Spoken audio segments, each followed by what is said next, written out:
Canın sağ olsun. Senden de kazanmayalım. Ne olacak? Çok sağ olun. Biz buraya tanıtıma geldik.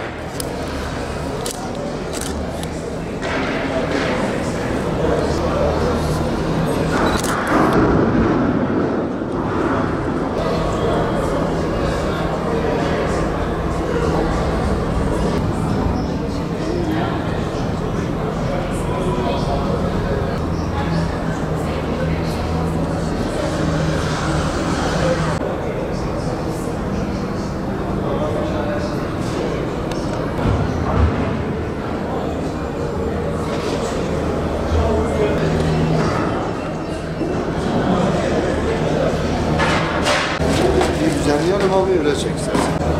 Ben şu falan yapacağım.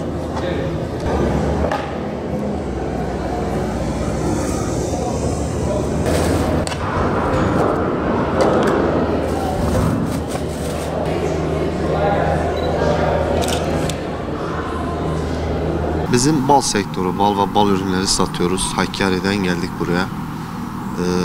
Bizim orada balın başkenti Hakkari derler. Bal denince akla ilk Hakkari gelir. Bal konusunda iddialıyız. Bal sevenleri bekliyoruz. 3 çeşit balımız var buraya getirdiğimiz. Çeşit çok ama buraya 3 çeşit getirdik. Çok çeşidimiz var. Yani ilki normal çiçek balı dediğimiz bal. İkincisi karakovan bal.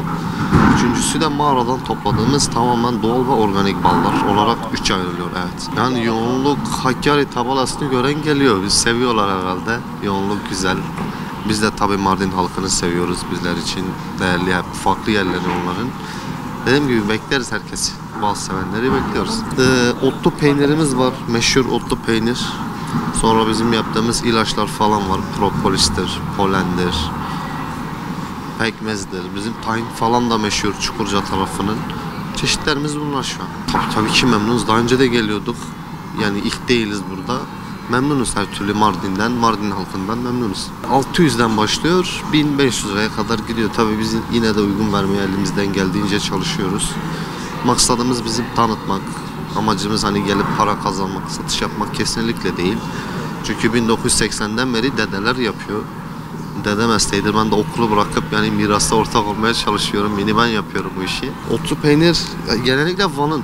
Yani Van tarafınındır meşhur olan yeri Van'dır. O 400 lira kilogram fiyatı şu an. Başka da çeşitimiz bunlar şu anlık. Gece yanılmıyorsam 12'ye kadar buradayız geceleri. Pazar günü son buluyor. Yani bir hafta. Tarsus'tan geliyoruz. Tarsus doğal ürünlerini getirdik. Zeytinini, coğrafi işaretli ürünleri, andız pekmezini, zeytinyağını, Mersin'in cezeryesini. Yani şu anda Mardin'e getirdik. Mardinliler de bekleriz. Buyursun gelsinler. Doğal lezzetler ve aynı zamanda yöresinden lezzet. Tabii ki Tarsus'a özgü coğrafi işaretli ürünler. Bunların hepsi öyle. Zeytinyağı, zeytin. Mesela şöyle söyleyeyim. Zeytin çeşitleri.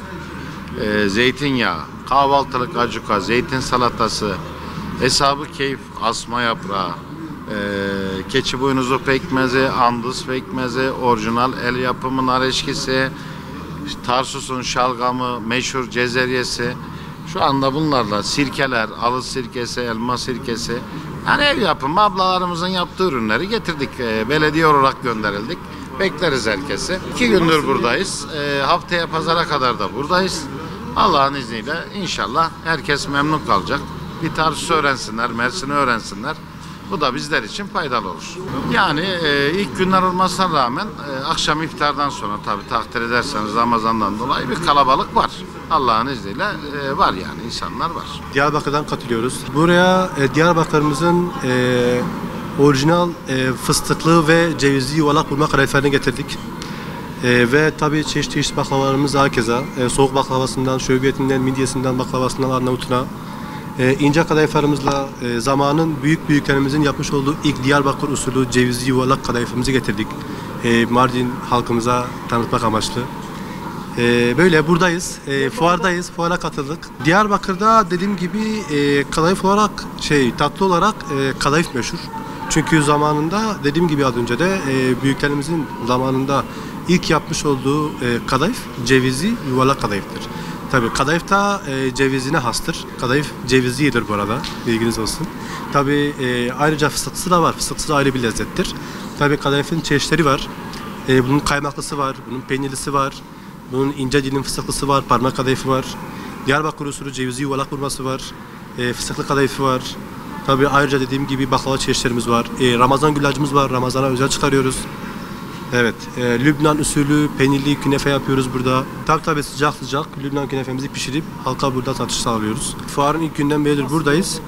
Fuar malum Ramazan gündüz çok bir şey yok yani bir yoğunluk falan görmüyoruz ama iftardan sonra falan bayağı bir kalabalık oluyor burası.